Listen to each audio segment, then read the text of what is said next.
रहे हैं। झटपट हल्दी पीसकर हमारे गांव पर थोपी गई, घर में कोहराम मच गया। हम केवल धीमे सुर से सांस सांस कहते हुए मैया के आंचल में लुके चले जाते थे। लेखक कह रहे हैं कि जब हमारे जख्म थे तो इतने, उन पर मैया ने हल्दी पीसकर लगाई, जो कि पहले के ज़माने में लगाते, जब कोई घाव या जख्म हो जाते थे वहाँ पर हल्दी का लेप ही किया जाता था, और वही लेखक के गाँव पर भी किया गया। घर में कोहराम, एक तरह से कोहराम आ गया था, तूफान आ गया, जैसे क्या हो गया बच्चे को।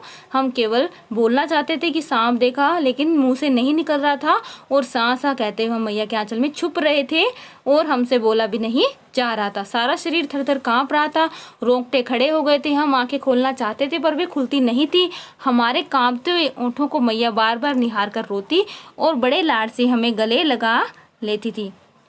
लेकर कह रहे हैं कि हमारा जो शरीर था वो सांप को देखकर सारा कांप रहा था।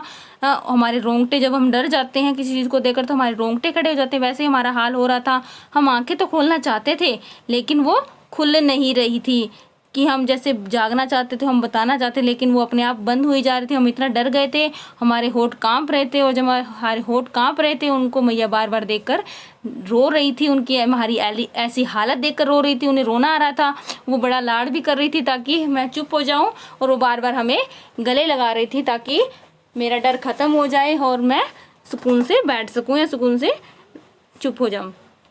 उसी समय बाबूजी दौड़े आए, आकर झट से हमें मैया की गोद में, अपनी गोद में लेने लगे, पर हमने मैया के आंचल के प्रेम और शांति के जिंदगियों की छाए ना छोड़ी। लेकर कह रहे हैं कि बाबूजी भी हमारे दौड़े आए, क्योंकि बाबूजी लेखक से बहुत ज़्यादा प्यार करते थे, उनकी मैया से भी ज़्यादा, इसलिए उनके पास दौड़े चले आए। उनसे गोद से, अपनी गोद में उन्होंने लेना भी चाहा, लेकिन लेखक कह रहे हैं कि उस समय जो हमें प्रेम और जो शांति माता के आंचल में मिल रही थी, वह हम उसे छोड़ना नहीं चाह रहे थे। हमारा डर उसकी गोद में ही दूर हो रहा था, और हमने माता के आंचल को ही उचित समझा वहाँ पे रहना, और हम बाबूजी की गोद में नहीं गए। तो आपने देखा कि जो लेखक ने इस चैप्टर का नाम रखा है माता का आंचल, वो लेखक की इस बात के कारण बिल्कुल सही लगता है कि जो लेखक ने नाम रखा है माता का आंचल, वो बिल्कुल सही है। कि जो सुकून हमें, जो शांति हमें माता के आंचल में मिलती है, माँ के गोद में मिलती है, वह दुनिया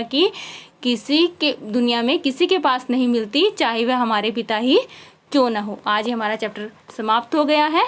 अब इसके बाद मैं आपको क्वेश्चन आंसर करवा दूंगी।